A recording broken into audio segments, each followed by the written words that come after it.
Welcome to Greetings Real this Estate Talk afternoon, this with evening, Dream whatever Key time it is, Circle. wherever you are watching. We have Mr. David Germain. David Germain, welcome. Thank you for having me. I mean, it's so shiny up in here. I have to, put my shades on so I'm gonna take. Okay, all right now. Let me find out you got a box on the building. Okay, so Mr. David Germain, let me just say I know David Germain for about 10 years. My first real estate journey, we met my first office, and he was always professional. He encouraged me, said, "You're going to do great." I'm like, "Yeah, okay." But he was right. Now here we are, 10 years later, and I'm interviewing Mr. David Germain. What a pleasure. Okay, so let's get started. So the first thing I'm going to ask you is, can you share how your first year started in real estate at a young age? Wow. So, it's funny, like, real estate, some people choose real estate, and I think real estate chose me, right? So I can say prior to even getting my license, I Mhm. saw my mom, who was a school teacher, basically acquire 5 properties prior to me even getting my license. So that kind of intrigued me. And Mhm. it was until, unfortunately, she got sick with cancer. Wow, sorry to That's hear that. she passed away March 11th, 2005. Mm. And that's when actually, sorry, March 11th, 2011. Mhm. And that's when I decided to learn about real estate and go really hard with real estate in 2013. Wow, what a sad way to get started. However, I'm sure she's smiling from above right now. I do remember that now that I think about it. I do remember that.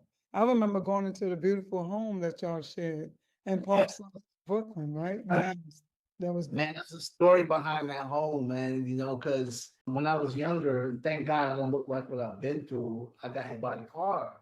And when I got hit by a car, I was in third grade, right? So I have a steel plate in my chin wow, and I never knew that. surgery. Mm. So I had got a settlement, right?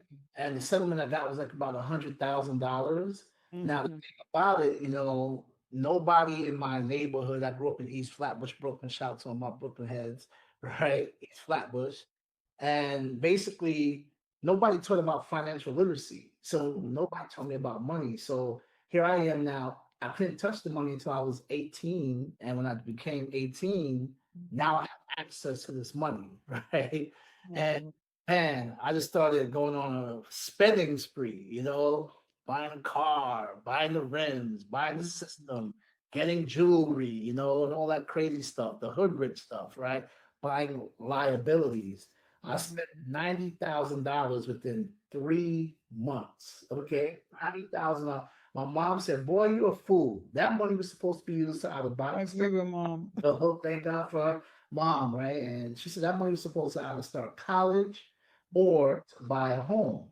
But we were living in a 2 bedroom apartment at the time, and I wasn't thinking. I'm 18 years old, living the best life, you know. Right. And my mom forcefully, thank God, got an FHA mortgage, Mm. right, back in 1993 Mhm. for 130,000. The down payment on that was $10,000. Wow. Closing costs to buy Mhm. a two-family home in 1993 for 130,000. Oh, those were the days. Decision changed it. But everybody says, man, you know what? Knowing what you know now, why didn't you buy more properties back then? But if you take it back to not to 90s Brooklyn, not pre-gentrification Brooklyn. I'm talking when you didn't even want to go to Times Square in the daytime. It was that dangerous. Okay. We had all the drugs. It was the war on drugs, and we were just coming out of the crack era. If you remember New Jack City, and you remember how the Bronx was burning, this is Mhm. how New York really was. And not a lot of people wanted to stay in that type of environment, right?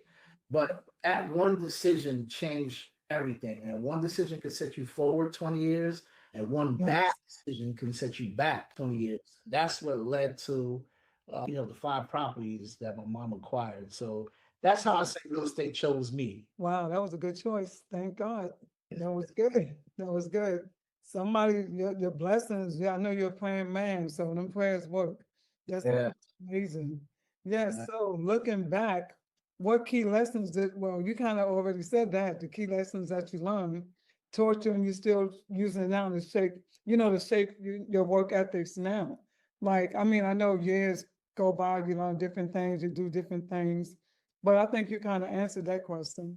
So I'm gonna move on to the next one I have. How has investing in real estate impacted your personal wealth building journey? Wow. So just to finish that story, that one property that we bought in 1993 for 130,000, Mm-hmm. then the neighborhood started getting better. New York, the war on crime, this is Rudy Giuliani years, right? The whole stop and frisk and all that other crazy stuff we used to do back in the days. And Mm-hmm. next thing you know, when they got crime out the city, guess what wanted to come back? Businesses wanted to come back. People who left the city wanted to come back to Brooklyn. Mm-hmm. Right? And it was just like now, all of a sudden, the property value started skyrocketing. Then all of a sudden, the Barclays Center came to Brooklyn in 2009. And Brooklyn, we just became back on the map. It's like when the Brooklyn Dodgers were here with Ebbets Field, right? So next thing you know, because it appreciated so much, right? That 130,000, that $10,000, which we leveraged to get the mortgage, was able to acquire because it had so much equity. We were able to buy more properties, and then fast forward to 2018, that property in Park Slope, unfortunately, because my mom didn't have a will or a trust, that house sold for $2.4 million. And I negotiated that deal. Okay. So that's the good news about being in real estate. I was able to negotiate that deal with an all cash investor or developer. And $2.4 million. And I look at how my life turned out, and imagine if my mom didn't make that decision and what my life would have been. But these are a series of decisions that were some were good and some were actually bad because unfortunately my mom didn't have a will or a trust. Nobody anticipates when they get a mortgage, and the mortgage is 30 years. It's a long time, right? That's a long time. Other people don't anticipate during that time that you might be sick, you might have a heart attack, you might have a stroke, right? Or a car accident. You know, just don't know. Tomorrow's not promised anybody's, right? That's true. And I wish my mom would have known some of the things that I know now. So what my mom, the good things that my mom did, I took on, and the things that she didn't have now, I made an ironclad wealth building because, she got sick as the breadwinner in the home, like most people own homes and you're the breadwinner. Nobody anticipates getting sick. Nobody anticipates having a stroke. Nobody anticipates getting a car accident, disabled, or the case may be. But then all of a sudden, now that income is gone. Now you got to say to yourself, can your kids, can your wife, can your husband handle the mortgage payment? Because even though my mom acquired those 5 properties, blessing, right? But then it became a curse to me because those homes all had mortgage payments on them. And I wasn't in a financial position to take on 5 mortgages at the same time. Thank God my mom had life insurance, right? She had $1 million policy. Because of that, we were able to stop the homes from going into foreclosure when she did cancer, right? Imagine all that wealth would have been lost if she didn't have life insurance. Wow, I'm so excited that I work with Landmark Leap Homes. I could throw that in there right now. And within Landmark Leap Homes, we developed a team called the Dream Key Circle. Oh, we said that, there's a lot of podcasts, a lot of information, but what we're going to do, like what you telling this story now, we're gonna educate people. We're gonna have people who have real life experiences, who really just been through real estate, been through different trials and tribulations, not just things we could read from a book, real stories, real life stuff. So I'm like so excited. I just feel like just hearing your story just has me like it just bursted me up. I'm still a little tired. I was celebrating my birthday, but every day is just like, thank you, yes. So this is like so amazing. Like I'm like so excited because people need to be educated. And this will be your first time on this podcast or whatever we want to call it, interviewing real estate information. And like a lot of stuff that you said is like questions I had, but you kind of put them all together. So we're gonna just like freelance now because this stuff that I know about and I know things that you know about. We don't even need a script because we lived it, been through it, and we're still here continuing. So I'm gonna just ask you, this is just stuff that I wanna know and I want other viewers to know. Um, what would you tell like younger people? Like, I know a lot of people wanna go to college and, things are so different now. They have what is called an AI coming out and it's gonna be taking a lot of jobs and stuff. But real estate is one thing, people always gonna need somewhere to live. Oh yeah. I don't know if they're gonna have robots on interviews and showing houses, who knows? Hopefully not. I think they're still gonna need real people for that. Right. So what would you say to like encourage them or get them something to think about, like why they may want to choose real estate? Got you. So one I could say is, most people, the way we're taught in life is to trade time for money, right? And the thing about real estate is considered an asset. There's three types of millionaires in the world, right? Cash flow millionaire, which means they have $1 million in cash. Asset millionaire, that means they have $1 million in assets. And then there's net worth millionaire, that means they have between all of their assets and other things and combine it, and that's their net worth, right? So the thing about it, Sorry not to interrupt you, but can you elaborate a little bit on that? When you say assets, because maybe some people's looking like, I'm not sure what that means. Just to give them a little bit what that means, because just because we know, somebody yeah. else, I'm like, I'm not sure. So an asset is something that will make money for you, whether you work for it or not. Liability is something that will take money from you, whether you work for it or not. Because a lot of people don't even know that a house, if you're not leveraging it, and leverage is the language of the wealthy. You learn how to leverage, that's the language of the wealthy, right? You buy a house and we're the ones paying for it, it's a liability because it's not making us any money. But if you buy a house and it's making money, we're getting rental income or Airbnb income, and it's putting money in your pocket.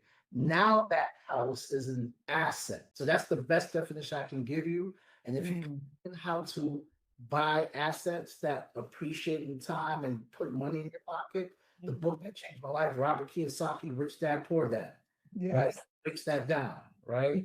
So that is what I would definitely tell somebody getting into real estate. And then John Paul Getty, who owned Getty gas stations, he said, rather have 1% of 100 people's effort than to have 100% of my own. So if you learn how to leverage your time, leverage your money, and know how to leverage people, right? At the end of the day, we're all being leveraged, Right. One way or another. right? Key is, how do you want to position yourself so that you can leverage? Because remember, leveraging is the language of the wealthy. There are a lot of times we're trading time for money, and that that equation doesn't work. There was a time if you work for the city and you had a good paying job, right? Or government and you had a good paying job, that was where you could work 10, 20 years and get a pension. Right. Those days are over. Look what's going on now with the government shutdown. You got federal workers losing their jobs, six employees losing their jobs, right? So, job, as we know today, you leverage your job. Hey, if you have a job, leverage it. Use that income so that you can buy your assets. Right. I would tell anybody. So another thing I want to throw out there is, maybe just give people some pointers on what they need to do to prepare. If they're thinking about purchasing a home, what are things they need to have in order? Like their credit score, maybe,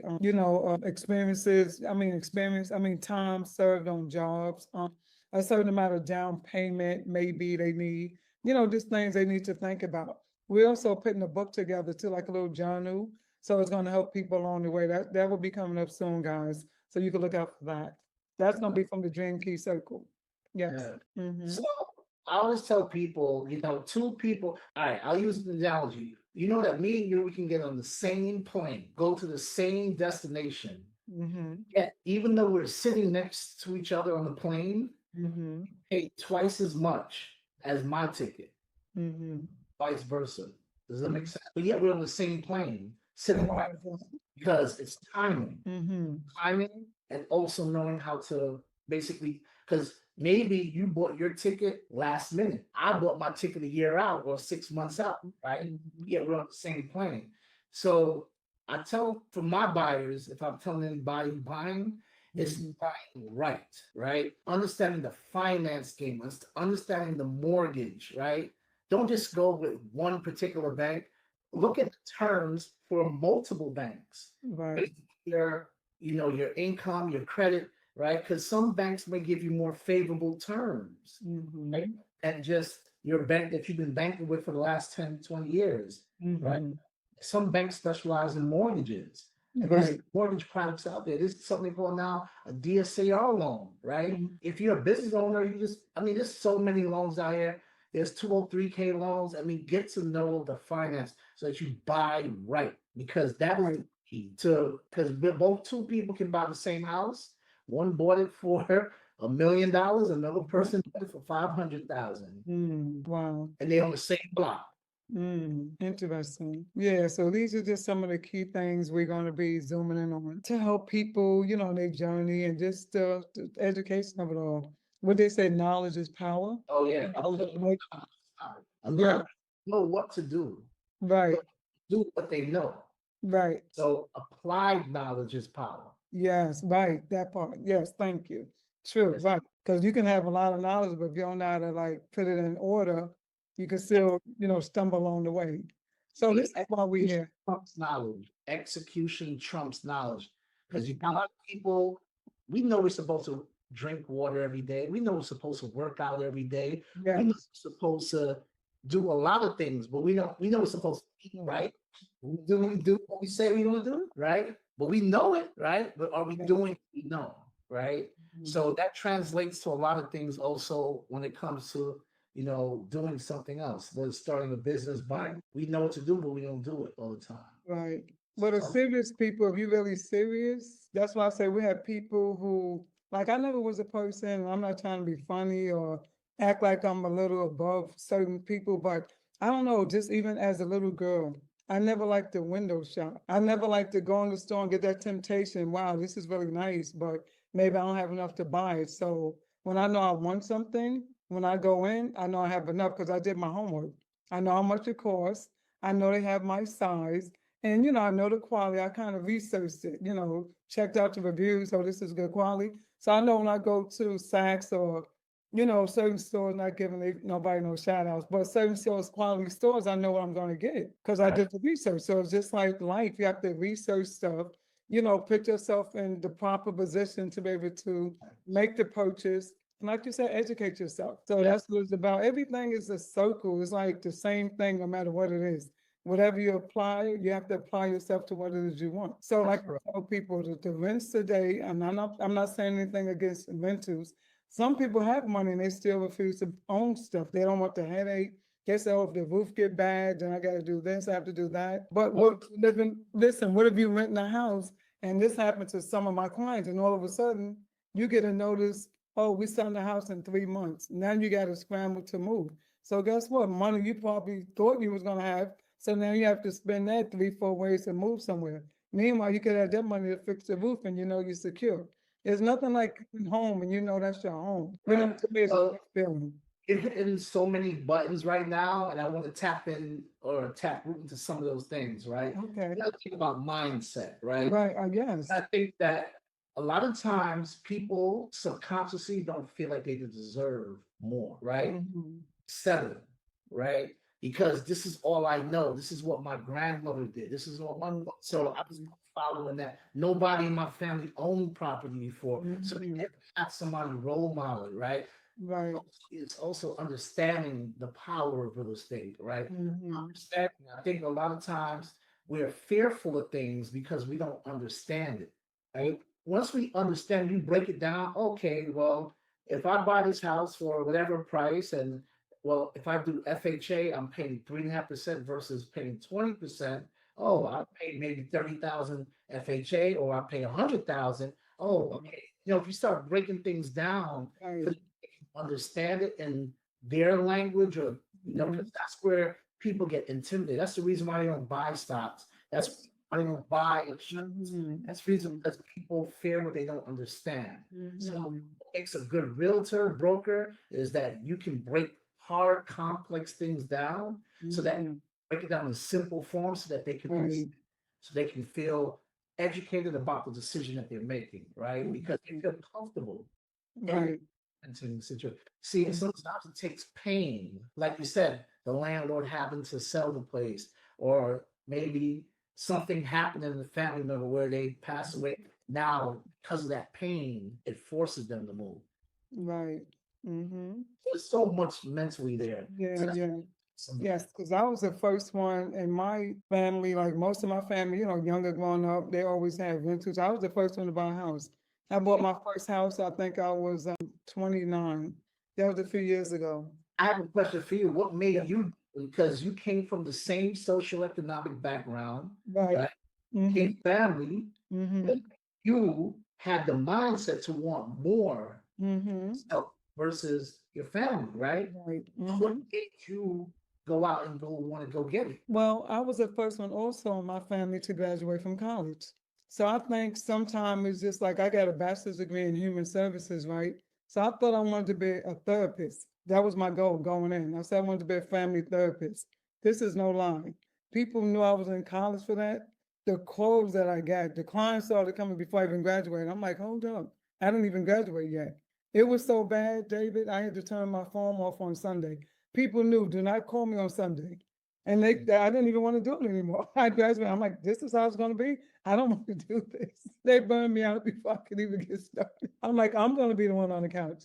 But anyway, I don't know. I guess like, I don't know, maybe just being around different people. It was just like in my DNA. I don't know. It was just, I was at different time. Huh?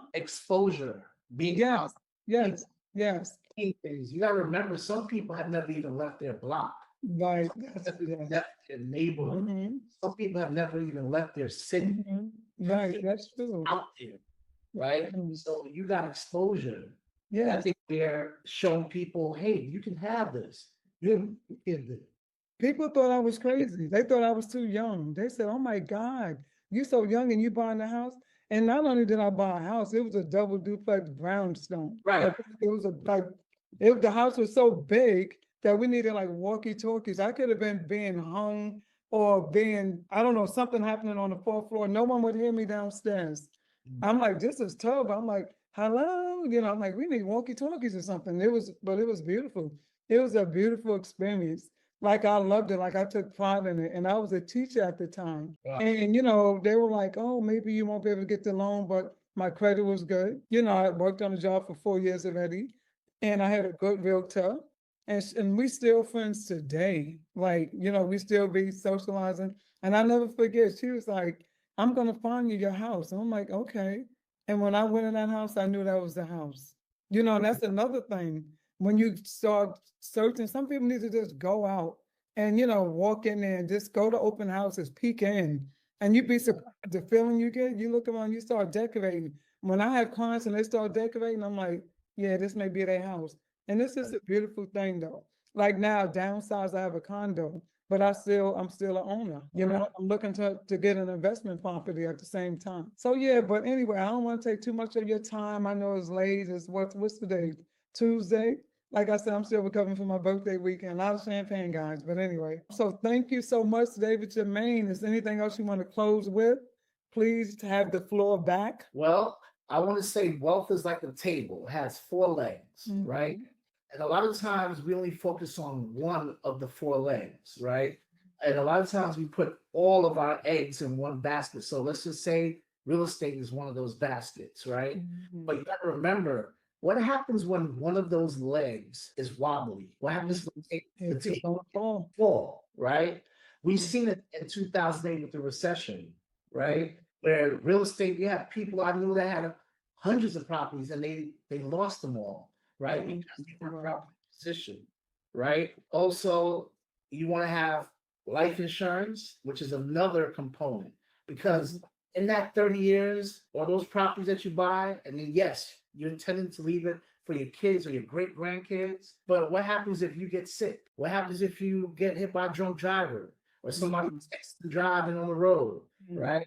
Or one of the crazy things that's going on in the city right now, right? Every day you look at the news, somebody's dying over something, right? Are you prepared that somebody's going to be able to take on that estate? Because too many times I've seen in my career as a realtor or broker where I go there's a difference between wanting to sell and having to sell. Mm. And I saw how gentrification started because I noticed when it comes to our communities, when somebody has to sell, and I would say, why would you want to sell this brownstone? Why would you want to sell this home? And you know what? 4 reasons why usually most people sell. Either they lost their job or their business, right? Can't help that, right? They got divorced, right? Or they got sick with a critical, chronic, or terminal illness, heart attack, stroke, or cancer, or they lost the limbs and so many things, right? Or somebody passed away and they didn't have any life insurance. And guess what happened?